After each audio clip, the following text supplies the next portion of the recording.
I would have loved to have challenged ourselves to a point to where someone could defeat us. We talking about practice. Not a game. We talking about practice. Practice, man. I mean, how silly is that? See, because he's an intimidating personality. Like, everybody is kissing his butt. Everybody's kissing his butt the whole time, but I come at him. People always tell me he's handsome. He's not handsome. Give it to him. Give it to him. Boom, shakalaka. So where did you get the killer instinct from as a basketball player? Isolation. You find solace in the game. And then when you play with kids that might not accept you, but yet when we come to play the game, that's my chance to get vengeance on them for not accepting me. Oh, downtown! Did you know you were actually this good? No. Chicago with the lead. Timeout, Utah. 5.2 seconds left. From the Irishman Abroad podcast network, this is an Irishman Abroad Inside Basketball episode 2. Thank you for taking the time to rate, comment and subscribe to the show. If you'd like to hear more, if you want an extra chunk of this conversation, that's easy. Go to patreon.com/Irishman Abroad, sign up for premium, and you can get the unabridged conversation with Roland Lazenby, including an extra half an hour of bonus material and access to our entire back catalogue of interviews, including hundreds of other interviews that you can't find anywhere else. Just go to patreon.com/Irishman Abroad. Well, what a trip it is to have Roland Lazenby on the show. I'm so happy he agreed to do this, because for me, he's not just the author of the definitive Michael Jordan biography, he's also the author of 6 non-fiction books on sports that I love, including books on the Final Four, Tom Brady, Jerry West, the Lakers, Kobe Bryant and Phil Jackson. If you haven't sought out any of these books, you really must, because this man, maybe more than anyone, had access to the Chicago Bulls during the 90s that not everybody had. Very few people got the insight that he did. But more than that, the deep and tireless research Roland Lazenby did into the life of Michael Jordan is beyond compare. He looks at not just Michael himself, his childhood, his upbringing, his development, but also his ancestors and how the Jordan phenomenon fits into the context of American history. It's a truly astonishing book, and it's not surprising that it won the awards that it did. And it's not surprising that Jason Hare, the maker of The Last Dance, referred to it as his Bible while doing so. But before The Last Dance, there was this book, Blood on the Horns, another Roland Lazenby book, which was specifically about that last season. And if you're at a loss as to what to do now that The Last Dance is over, go and buy that book. I am so delighted that Roland agreed to this conversation and to be able to present it to you here as episode 2 of An Irishman Abroad Inside Basketball. Roland Lazenby, it is fantastic to have you on Irishman Inside Basketball. You know this story. You've known this story for years. You've also known that Andy Thompson had this footage and that Andy Thompson was dying to get the green light to have this series made. Is it strange, having been in the centre of it, to now be transported back to all of the questions and confusion and excitement that was the final run of this Chicago Bulls team? Well, I'm not sure it's strange. I think it's intensely interesting for me to see this story told with all the resources and all the approval and the total power of ESPN and the assembled media group. And so, I was sort of a scavenger out there. I was never working for the New York Times or USA Today or the LA Times or one of the Chicago papers or Sports Illustrated in America. I was a guy with a book contract, always out there working and hustling, but a severe outsider in a sense who suddenly found myself right in the midst of everything. Yeah. And so it was a fascinating era for me, and I'm in awe of all those resources now. up to the task of telling this story. And I really enjoy it. I am supremely disappointed about one thing, however. What's that? In the first two segments, and I just realized this morning, so I haven't said this in previous interviews, but the champion of this was Andy Thompson. Mm-hmm. He is a perfect champion. He's a perfect person to be involved, to be the face of this, to be interviewed about all of the work he did, all of the things he had to do to take these camera crews behind the scenes. If you're lacing together a narrative of that season and you're using all this footage eventually, and I want to see more and more of the footage he shot. And it's sort of a mythical thing behind the scenes, this footage that was never allowed to see the light of day. Yeah. I would think that Andy Thompson would be one of your characters from the start. Of course, 100%. And I mean, you obviously place a much greater value on perspective and the eyes through which the information and the story is seen.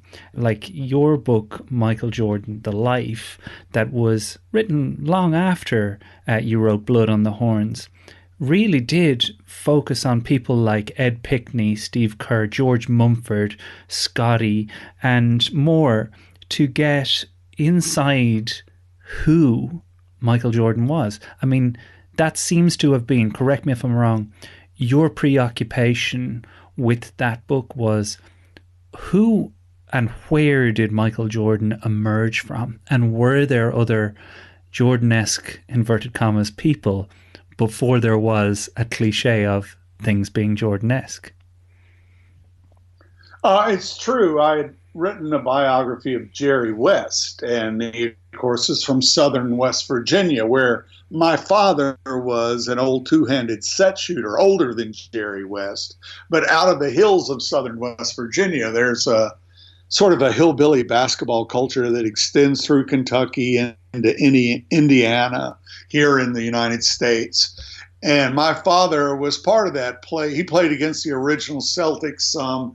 He played more of a local circuit of semi-professional basketball, but he loved the game dearly, which is much of my motivation. And so when I wrote about Jerry West, I really wanted to put American basketball in the cultural context. And I wanted to put his life in that cultural context, which is important. And the thing that changed my career was a review from the LA Times of that book. My career had grown steadily, and this was for ESPN Books. It was this Jerry West project, but it was a big thing. And the LA Times said, this is a fascinating piece, and I'm paraphrasing here, probably way too much in my own favor, but a fascinating piece of narrative nonfiction about a guy who just happens to be a famous basketball player. Mm-hmm. And of course, I went back 400 or 500 years with Jerry West. His people were nobility. He was Lord De La Warr, Thomas West, colonial governor of Virginia. Of course, the state of Delaware, the Delaware River, the Delaware Indians, all of that named after him. Really? And there was one of the heirs in the family, a couple of generations down the road, that got kicked out of the family and ended up going over to the wilds of West Virginia, which was a place nobody lived. It was very mountainous. It was hunting grounds for Native Americans. There was a lot of violence over there. And so the West family ended up being dirt-scratching hillbillies and then coal miners, and went from great wealth to poverty. Wow. And so there's always a saga that is the larger framework. I mean, it's great that we can get in the tube and lose ourselves in the competition of a sport, but what does it all mean within the larger culture? And so when I decided, because of all my experiences, to do the biography on Jordan, I sold it as a larger context. I don't think Little Brown, my publisher, realized they did hire me because of the Jerry West book. And so they had to assume I was going big on the context. And I don't think they realized how big I would go. Yeah, and big you did go. I mean, trawling through 5,000 death certificates, going right back to his great-grandfather. I mean, you went in for the deep dive. You approached Michael to be part of it, and he agreed on the understanding that he would have control of it, and that wasn't what you wanted. That the book that was needed, you said, was an independent biography, which I think the book is testament to that, and its success is testament to that. But I wanted to ask you, was there any... I would clarify one thing. It was not Michael who... Michael answered a couple of questions for me. I went and talked to him personally. I later approached his representative. Okay. And by then, they weren't sure at all. And for them to be sure, it would have to begin with that. All the books basically about Michael, for the most part, there were some that weren't, but a number of them were under his control. Sam Smith's book, a fabulous book, The Jordan Rules, about the 91 season, was not obviously an official publication. David Halberstam's outstanding biography. He was working on that as I was working on Blood on the Horns, but he couldn't secure an interview with Michael Jordan at any of that time. And so his biography is fantastic too. He is my hero. So I don't place mine above his. Anyway, I just wanted to clear up that point. Yeah, and that is important to clarify, and it ties into what I wanted to ask, because, as you say, there were books around, and it seems like the narrative of who Michael Jordan was at that time was closely guarded, heavily scripted, and with all the vested interests, nearly the building of a legend that would be etched into stone. So when you do what you've just described, going back and really deep into the darker corners even of this, I'm sure there's a part of you and a part of them that worries about that. Did you think about the intrusion that comes with this, that you'd be lifting up the rocks of family history and maybe finding things that aren't exactly in keeping with the McDonald's twinkly, absolutely gleaming history of MJ? Yes, I was just having a conversation. One of the reasons I missed our original hour here is that I was having this long, involved conversation with George Mumford, my dear friend, the global mindfulness expert who was the mindfulness expert in the Zen Master for those Bulls teams, and later for Phil Jackson's Lakers teams. And we were going over, I often talk with George about his life, my own, and our experiences. He is a treasure of a friend. Mm. And, I got into the conversation that deals with getting into the real lives of these people. And I'm married to a wonderful woman. I've been married 45 years. She's snickering in the background. But she would always say, why can't you write a biography about a deceased person so that we don't encounter all this conflict? Because it's very, very difficult for everybody involved. You obviously have tremendous background before you've done a lot of work before conducting this interview. My hat is off to you. I often say it's like conducting an autopsy on a person while they're still living to do a biography of a living person. And it's not it's not a great path to popularity sometimes. Yeah, that's an understatement. I mean, there's a couple of things that I'd love to ask you about that uncovering and that depth of research that you go into these tomes. And for the listeners that haven't bought Showboat or don't have The Life on their shelf, which I'm sure they will after this, these are hefty books. These are, and I'm sure they were edited down. This is the reality of it. But there's the Jordan manuscript was over 1,000 pages. It's but you know, the editor said, "Don't worry about it. I'll cut it at Little Brown." Right, because 3 months went by and he came back to me and said, "I tried. I can't do it. You got to cut it." No way. But one to say, No Country for Old Men, the author there, wrote a fabulous book. It became a film. He had a manuscript that was like 500 pages, and they edited it down to this marvelous read. Yeah. That was so important. I said, if they can edit that guy, they can have at it with me. I'm not. as long as they're up to the task, I'm good for it. Well, in so many ways, I'm fascinated with the long form, and as much as we talk about the modern era being about the quick Instagram feed, the scroll through, the 5-second knockout, the UFC, and the instant gratification, I think that there is an appetite for the long form. And I'm probably proof of that with the podcasts that I make. We get time to really go long, really ask the question and hear the long answer that it deserves. And in that way, The Life in particular uncovered a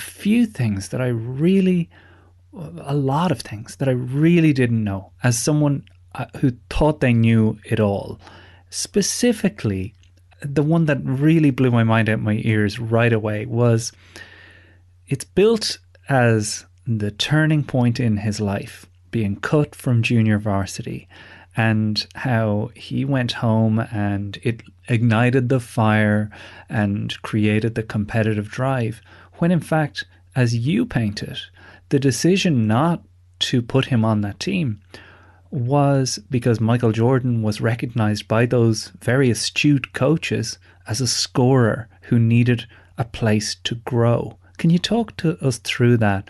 And when you realized that actually the story as we understand it is not the truth? And yes, you know, I rather than saying it's not the truth, I think that the great value of biography and the great value of a friend like George Mumford, who has read everything and is so perceptive. He said something to me very simple long ago that really hit me like a hammer, and it changed the way I taught journalism in college here in the United States. He said, you really have to look very hard at what people do rather than what they say. Mm-hmm. And so that has sort of been one of my touchstones. And so we all sift through experience. And sometimes it takes years to understand why people do what they do, why we ourselves do what they do. And the process of writing Michael Jordan, I probably had an understanding of my own life right under the surface, but had never really brought it into clear focus. I was already a journalist. I'd been a sports journalist, and then I was back into news and writing features, and my father died of brain cancer. And I had played a year of college football and 3 years of college rugby, and he was a basketball guy. And his death was very hard. I was a news writer at the time, covering police and crime, and I had to work nights. And he was in a local hospital. I had to go over there and sit up with him, and it was a profound experience for me. It was not a death with a lot of dignity, and I was so affected by that. I remembered going out. I used to play pickup basketball all the time. It's great fun, but I became obsessed with it after that. And I right after his death, I went into grad school and the graduate writing program at Hollins while I was working all of these hours at the newspaper. And I was there to write fiction and poetry, but I ended up writing a nonfiction basketball book, my first book.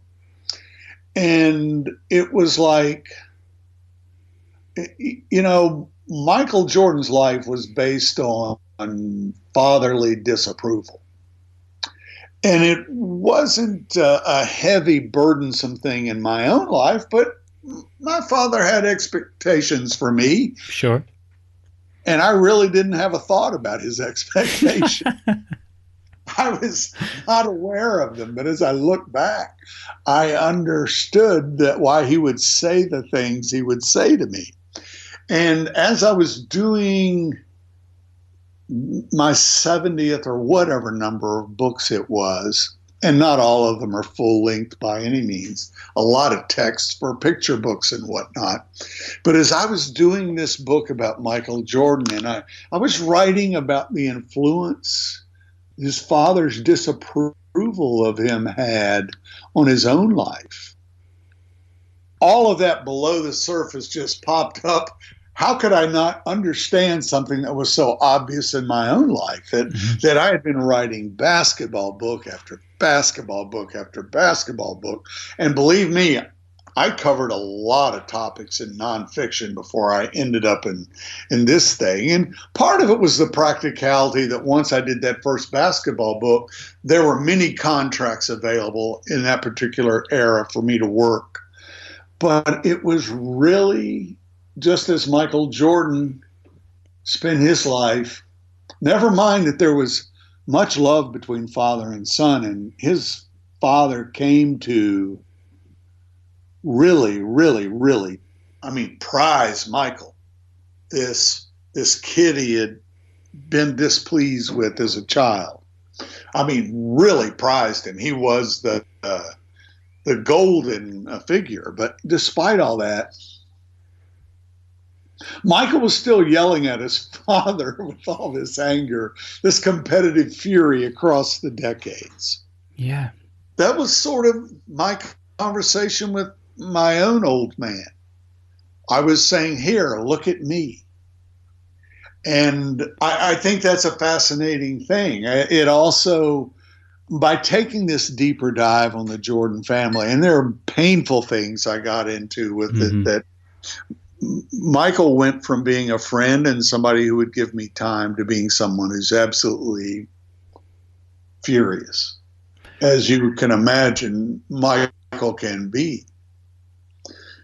But the sibling rivalry aspect of it is just a huge thing. And I have 3 kids, and 2 of them are involved and have been involved. They love each other dearly.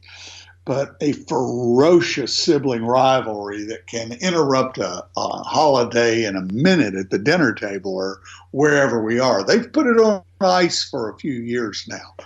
But everybody in the family sort of has, let's hope it doesn't happen this year.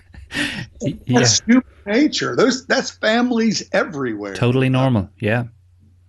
And so this journey connects, I think, in a very big way, and I love to do it. I have to clear one thing up. That basketball thing was preceded by another staggering event for young Michael Jordan. And that is, his father loved baseball. And it was not a black sport. Michael Jordan was playing baseball on a team that had one other black kid, and those were the only 2 black kids that had been on this team. And this went on for decades. It was just considered a white sport. But it was back in generations, a couple of generations, in the South, you had this community baseball, and African Americans were wonderful baseball players, but they just weren't on a pipeline anywhere. And baseball was not the place that, it offered opportunity, but somehow there was a cultural divide there. And Michael Jordan was an incredible Little League baseball player through age 12. And in America, we have today the Little League World Series. It's now broadcast on ESPN and a big deal. We get it over here as well, yeah. Back then, it was a quieter thing, of course. But Michael was a pitcher. He was able to do all kinds of things. One of the family cousins who watched him some during that era, that they all thought he was going to be another great Bob Gibson or one of the other great pitchers in American history, in American baseball history. At 12 years old, he was dominant. And he threw 2 no-hitters on the way to taking his Wilmington team within a whisker of the Little League World Series, a regional final to go on. And he even hit a 240-foot home run to tie the game late in the game. And his father would talk for years about that to the Chicago media and anyone who would listen about Michael's baseball prowess. And the very next year, he moved up to Dixie League, I think they called it. Baseball for 13 and 14-year-olds. And I talked to his coach extensively. And, of course, Michael had trouble getting off the bench in that league. The base paths were longer. He was never dominant. He was never an all-star even. He had been in Little League the North Carolina State Player of the Year. He got a scholarship to go to a baseball camp as a prize for that. He had his father. And it all disappeared. He played high school baseball and never made better than like second team or honorable all mention in public school baseball. If you know the evidence of his profound disappointment at failure, at winning that relationship with his father, this all came to play right as he was headed into that very painful conflict over whether he would advance to the varsity as a sophomore. It led to the fact that nobody in America knew much about him until right before his senior season. He had the good fortune to get into a couple of camps. You paint it so perfectly that, like, you know, I love your answers because, you know, they're really reflective of the level of detail that you managed to cram into these pages and stuff that nobody ever knew. And in terms of making sense of it, like, he is an anomaly. He doesn't make a load of sense to the outsider who this kind of one-off drops onto the planet. But of course there's reasons, and these things emerge from somewhere. And as you say, the slight and the remembering of wrongs that were done and, as you say, defeats that were taken is definitely a characteristic that has been spun in a positive way, or is a positive thing because it's what's produced the winning that was to follow. But the man that George Mumford described seeing was, by his understanding of psychology, truly a strange individual. When you said when he saw him after returning from baseball, he had a rage, an absolute, I guess it's like the Joker from The Dark Knight sense of burning the whole thing down, absolutely driven through an anger that was relentless. To George Mumford's mind, you said he was waiting for him to ease off, but he didn't ease off. I loved that you kind of tapped into where the anger came from. And as you say, it does emanate from Larry and the fights back in the yard, because the one-on-one games that those two had essentially modelled the behaviour for how he would treat all his teammates and all of his opponents for the decades to follow, correct? Yes, and I think Michael's father was so important in his life. He was the primary challenger. He was the figure that Michael spent his life answering. And I just think of the death of my own father. And obviously, I spent my life, my professional life, answering him. And I understand that part of it. I think people everywhere have these kinds of things to deal with, parental disapproval, sibling rivalry, and it drives them in different fashions. And this is the meeting ground of where an everyday person can find common ground with an alien figure such as Michael Jordan, who seems to have come down with these amazing powers of listening and concentration, focus and fierceness and jumping and strength and ferocity. I mean, he is this figure in real life. We are getting to see this in this series. You can see his competitive nature flies beyond reason. It flies beyond human decency. It flies in the face of so many things we like to value. You know, one thing that you had to carefully navigate, right, was when you were getting these sit downs with him, and you knew, I've got to talk to him about these darker elements of what you were describing just now, this otherworldly competitive drive and the bullying that went with it, the trash talking that obviously started with Larry in the backyard to win the approval of his father.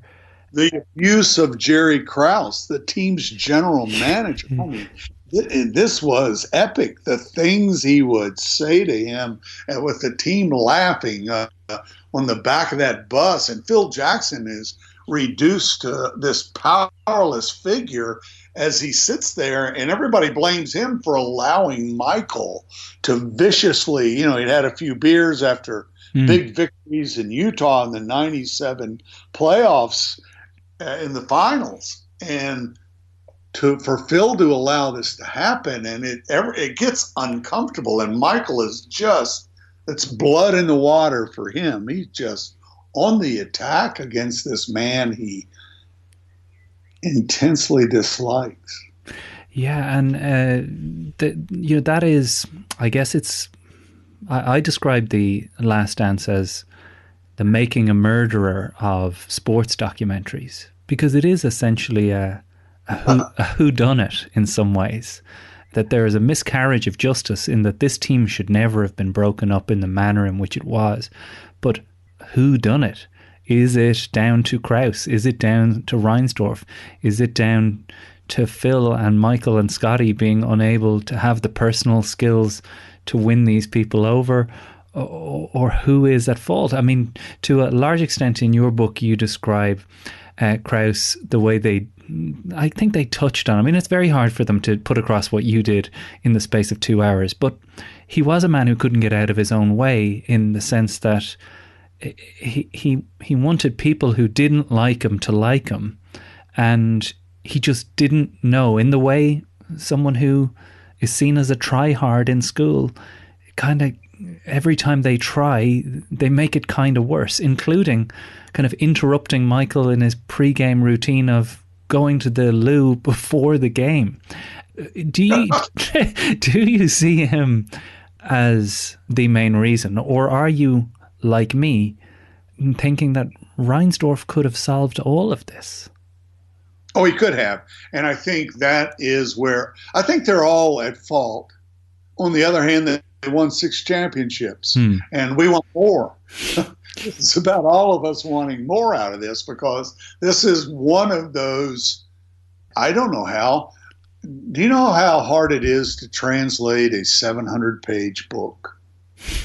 They talk to me now. I'm writing a book on Magic Johnson, my agent and the editors, and they're saying, please have mercy.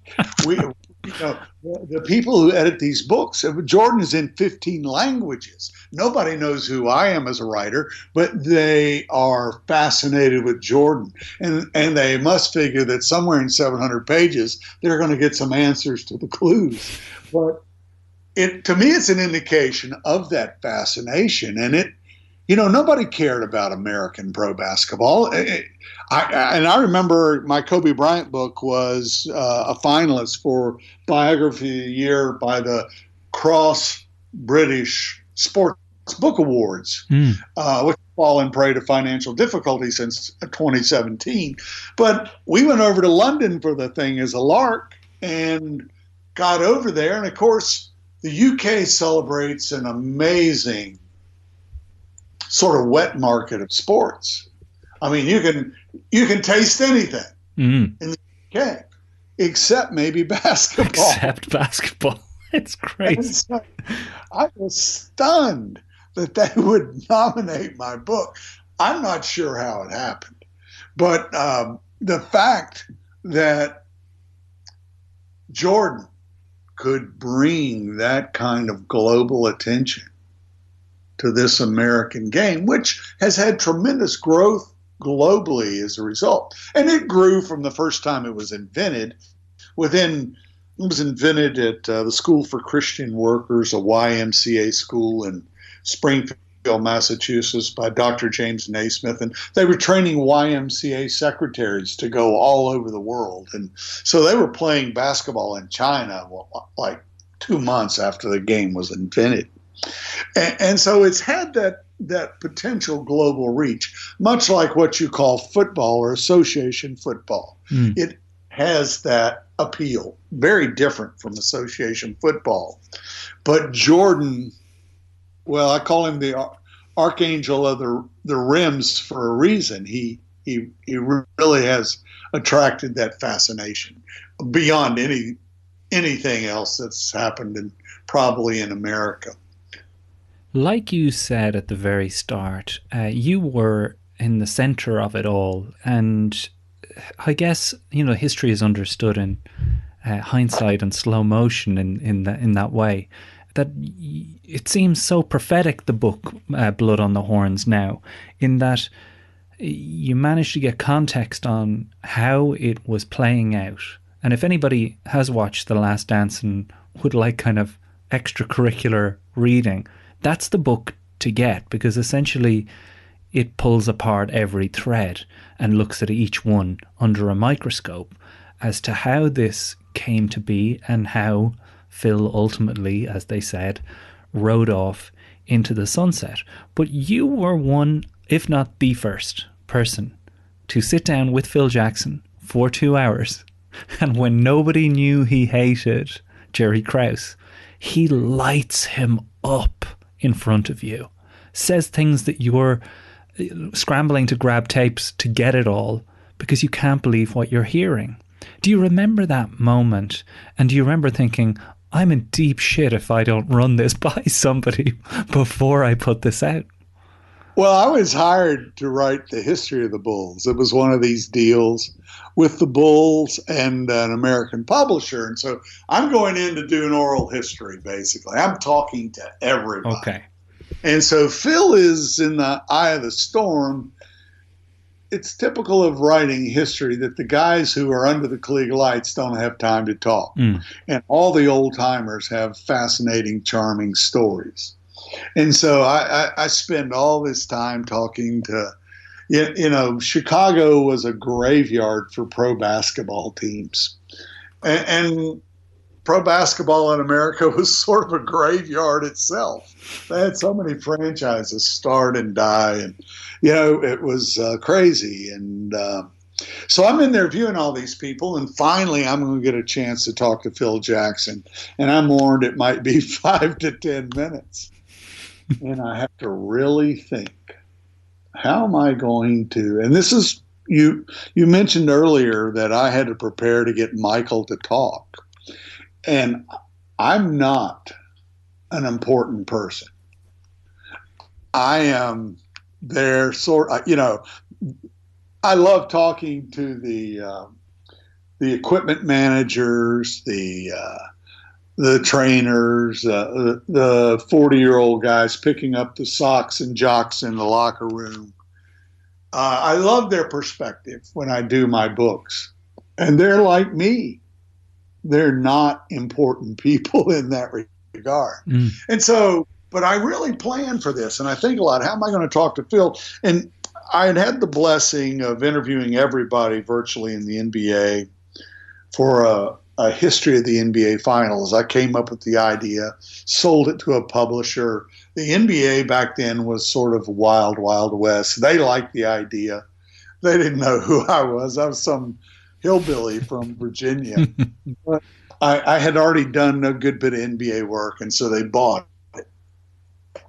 And so I go around interviewing everybody, and I spend a lot of time with John Kuhnla, who was the coach of George Mikan and Jim Pollard, the first great Lakers team that won 6 pro championships, 5 of them in the NBA, one of them in another league. And he lived in Minnesota. He was in the late 80s, early 90s. He was, I don't know, probably 90 years old and blessed with incredible genes, crystal clear memory. And I spent hours talking to him. And he went on to live another decade. And he had won those championships and had never, when I was interviewing him, had never been voted into the Hall of Fame, which is astounding. And it wasn't, I believe, until 1994 that he was finally voted in. And they, the thing against him was, they said, well, George Mikan and Jim Pollard were so talented, John Kuhnla didn't do anything. My God.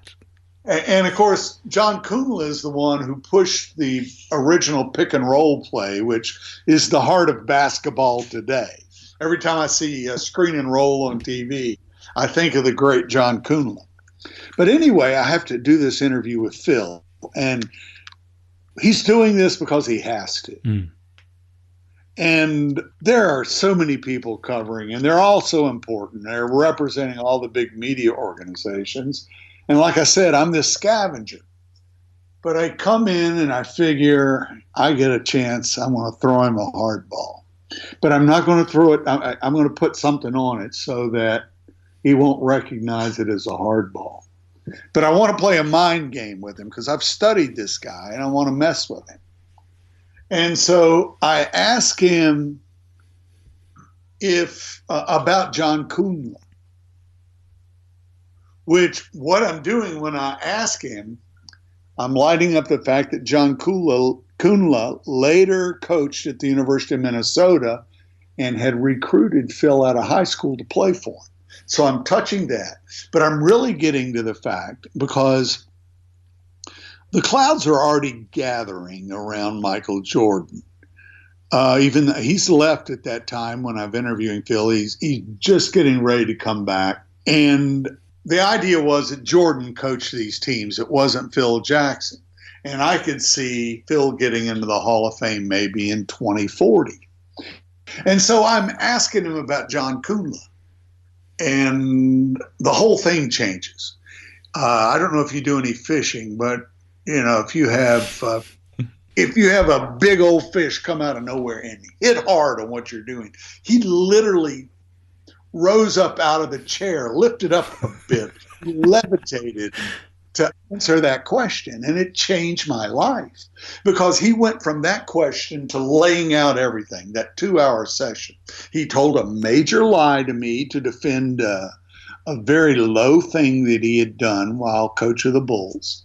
And then he went on to just trash Jerry Krause. What was the major lie before you go on? Sam Smith wrote a book that revealed very negative things about Jerry Krause and Michael Jordan.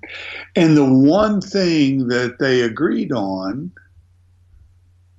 was that they hated Sam Smith's book. And it was wildly popular, the Jordan movies, because it revealed for the first time some of this odd behavior from Jordan and Krause's strange personality.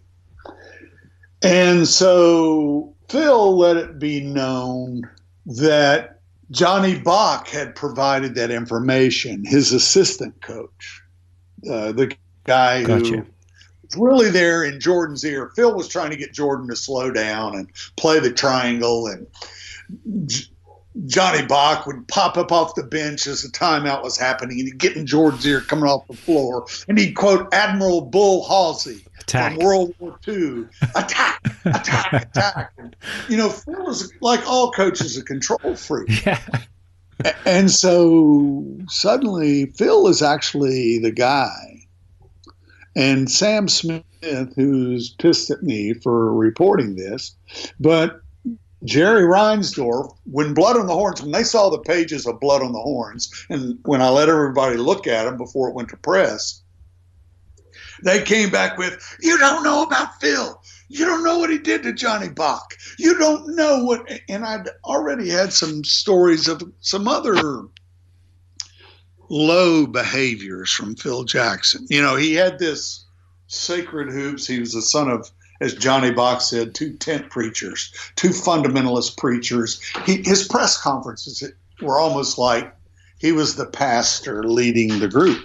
Phil had this aura, and the staff around the Bulls was going, screw him. He's an arrogant prick. He did this or he did that.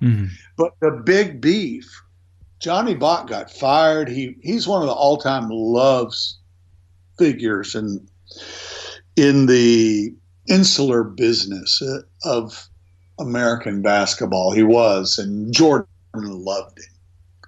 And Phil wanted to get rid of that voice. And he told me, Phil lied to me. He said, there's no question that Johnny Bach provided the information for that book and that Jerry Krause hated him for it. And I had to fire him.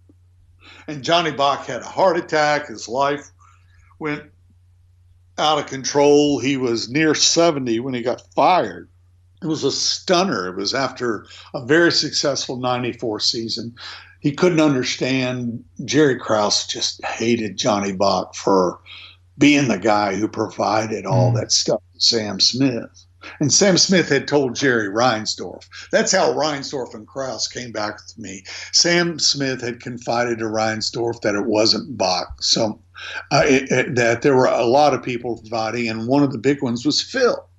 And so that's why Sam Smith got mad at me. But I had to explain all of this, how it factored into all the spite. And Johnny Bach later got a job coaching at Detroit. By that season, he was coaching in Charlotte, as I remember.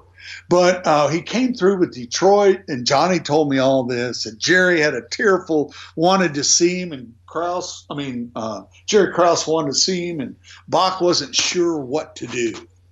And he went in, and Krause was just tearful, begging for forgiveness for having fired him. Wrong. Yeah. Phil had done all of this. It was Phil all along. That's crazy. And the fact is, and I sent this to Phil. And now I have to back up a second, because this wasn't all Blood on the Horns. I learned this in the proofs for Blood on the Horns and made mention of it. But when I did Mind Games, my biography of Phil Jackson, I went in deep on it, got all the interviews. I got Johnny Bach to talk about it. Krause talked about it. And I wrote the manuscript for Mind Games. I was under tremendous duress cranking out these books. And I sent Phil the manuscript and never heard a word from him.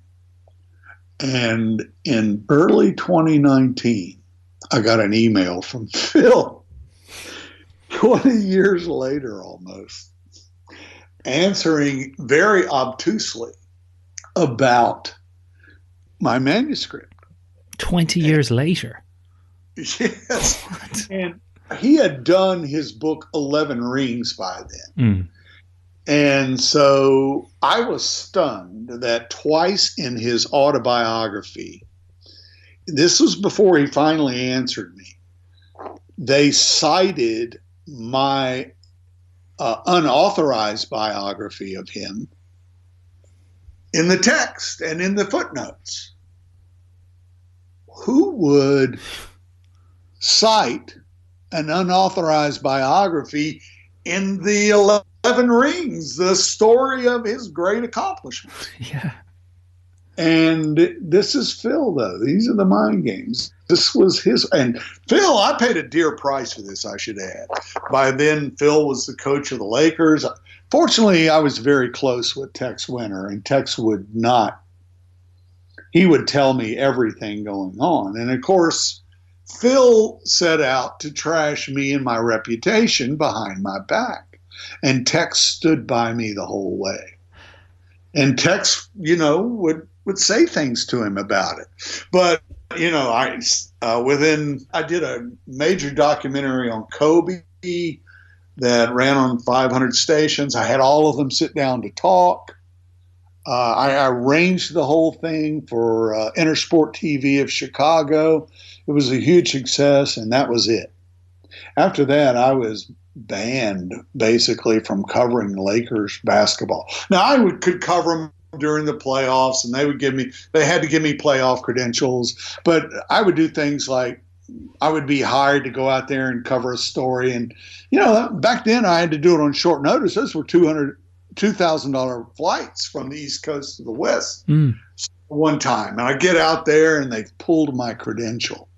And there were that, I would be on the radio, and they had a PR director who would call up and fuss at the radio station if I was on. It was really an all-out assault. And Tex kept telling me, they tell me repeatedly never to talk to you. And so I had to weather a lot there. I've never discussed this much. I mean, this was, central to what I wanted to talk to you about, was the life that you've led and the career that you've had is so based around winning trust and not exploiting people, while also having to tell the story that mightn't be the perfect story for them, because the truth often hurts, and because there's different versions of events. Everybody has their reasons for doing things. But I had no idea that this is effectively a blackballing attempt on you for many years as a result of all of this. Well, I have to say I'm a big boy. At a certain point, if you publish hard things about people, you can send them the manuscript ahead of time. But, there's an old saying in football, you better buckle your chin strap. And if I'm going, and I'm a guy basically without a lot of power, and I'm going up against the most powerful people in sport, and I'm very imperfect at what I do. First of all, limited resources. Some of these books, I would get paid like a $10,000 advance back when I was doing lots of books. This was not easy. Now, the publisher would get me some travel expenses, but I had to have 4 or 5 projects going at once just to survive. Wow. I had no idea. idea. And the value of my contracts over time grew dramatically. But my whole allegiance then, I looked at, when I say I'm a scavenger, I'm sort of a guy, I watch basketball become very big business. And the NBA I started working in is no longer here. I mean, we had access to go into locker, we being reporters and people with press credentials, had access to go into locker rooms, talk to people, talk to coaches. The All-Star game was a feast of interviews. It is now impossible. It's a global sport, thousands of people, everything is managed from a PR standpoint. But I was not a power player, but I had one loyalty. I said, this is a big business. Every team sort of had a false front they put up. The Lakers were notorious for it. you reported the false front. It was like Oz, you know? Don't look at the man behind the curtain. And that worked. I mean, they had to have that. Probably because basketball was a challenge financially. These were tough people, and it was a life or death business, and it was just a hard business. And I really was a guy in the TV contracts they finally got. It was all a TV production. They were making big money there. That helped them sell. It became an event. And the bigger Magic Johnson and Larry Bird became in the huge level that Jordan became, and they didn't know what they were going to do. And then here comes Kobe and LeBron and all these different figures. But I viewed two things to explain. My role was to sort of get in the creases and all this, the whole theory is staged events. That's what public relations is. We stage events for people to witness. And if we hype them correctly, and that's what a sporting event is. It's a staged event. We may remember a game, but a lot of times, who won the World Cup 8 years ago? Can you answer instantly? At the moment, it's the biggest thing. Now, there are people out there who can tell you, I know who won it.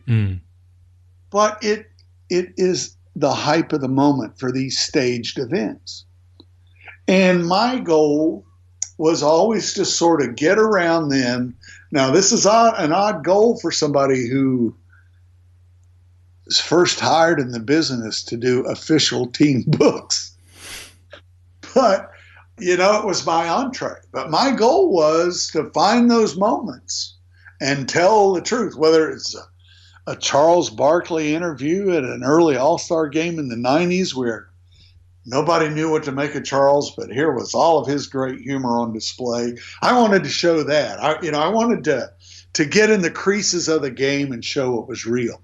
And I also thought we have all these fans ponying up all this money to support these things. And this is idolatry, and that's fine. They love this. And I loved it too.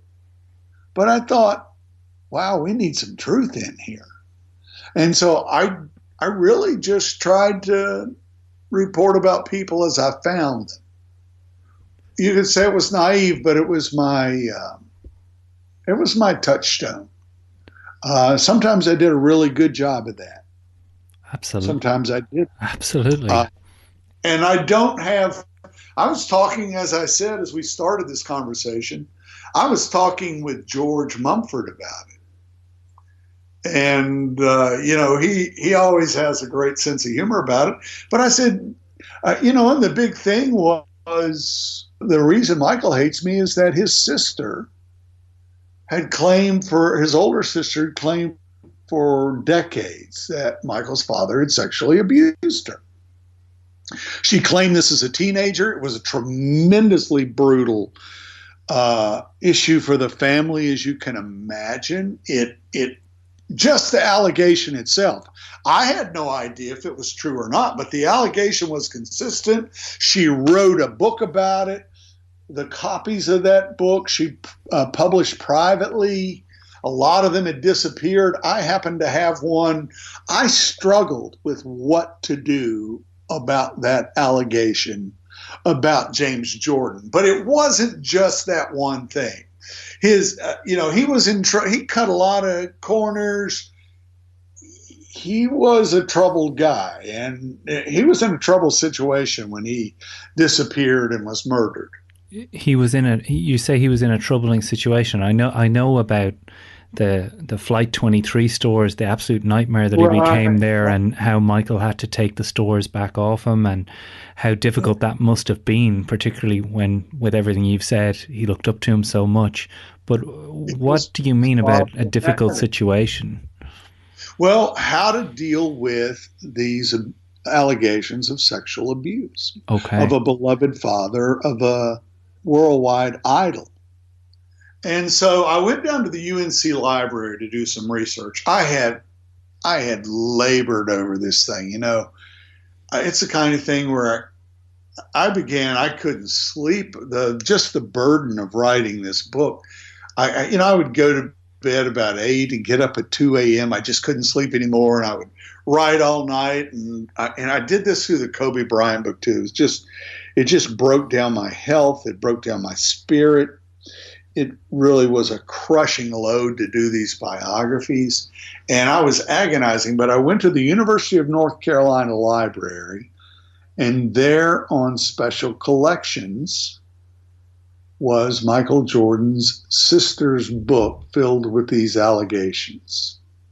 And I said, am I a biographer or not? Am I going to really explain this story or am I not? And I'll never know. I'll go to my grave. I was telling George today, And early on in my newspaper career, one of my editors said to me, I battled sometimes with editors. One of them said, the one thing I like about you, Lazenby, is that you just don't give a damn. You're not thinking about, and I am a thoughtful person. I am not cold but he said, you just put the story there. You don't worry about who it affects. And that's not entirely true. There were things I kept out of the Kobe Bryant book. There were things I kept out of the Jerry West book. There were things I kept out of the Jordan book. What kind of things? Also, these books undergo intense legal scrutiny. Of course, yeah. And some of them, are questioned. But there were things that I controlled that didn't go into those books. But to prevent them from becoming sordid. Right. But in all honesty, there's no good answer to these questions about where you go and where you don't.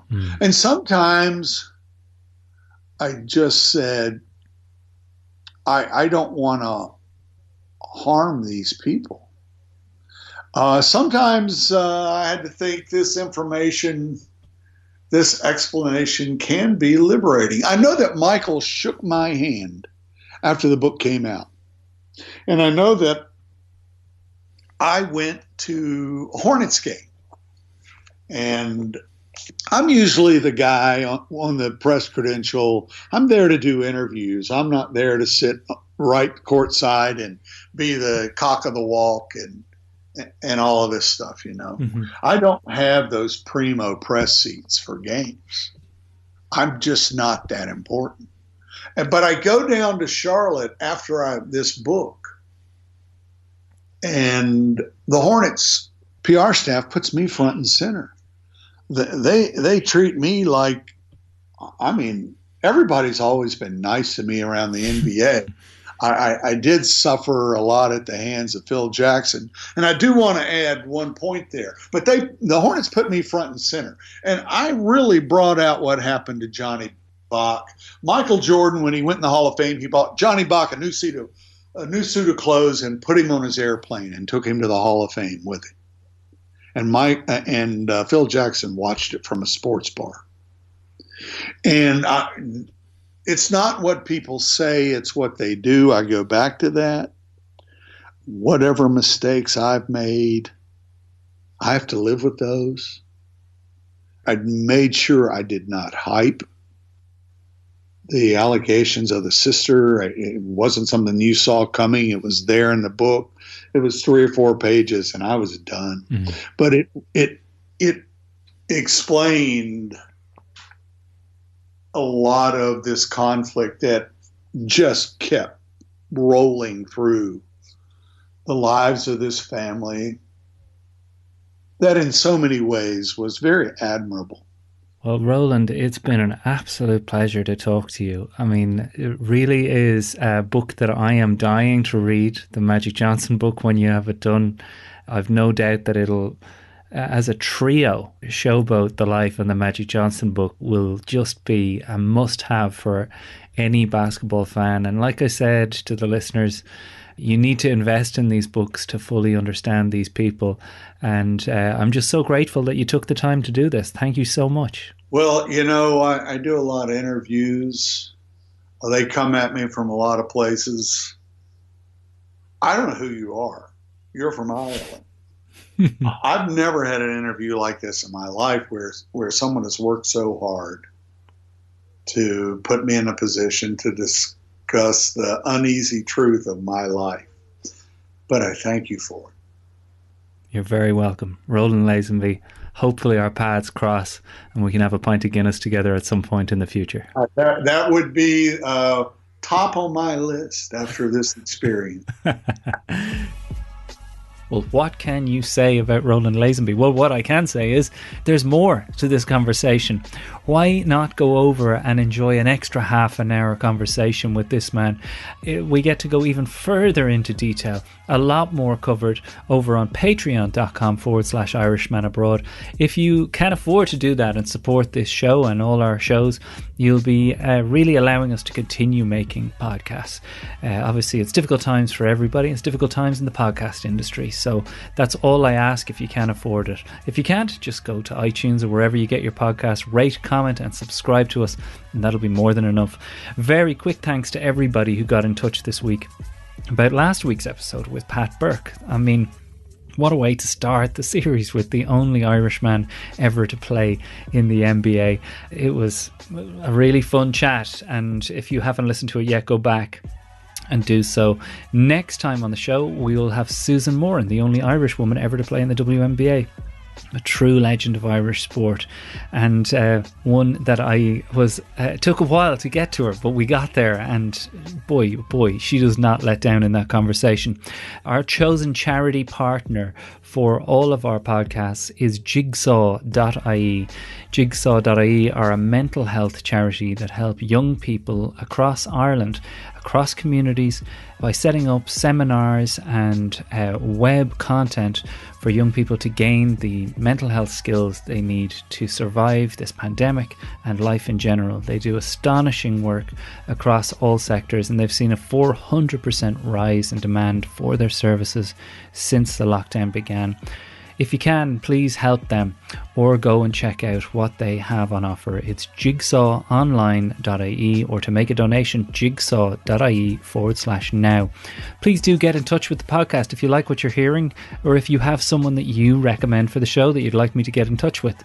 The email address is irishmanabroadpodcast@gmail.com. That's irishmanabroadpodcast, one podcast, irishmanabroadpodcast@gmail.com. I would love to hear from you. If you can sign up to Patreon, I guarantee you will enjoy what's coming from Roland in the final section of this chat. But finally, my thanks to Brian Connolly for his production, to Tina and Mikey for making it all possible. And I will see you next time for another episode of Irishman Inside Basketball.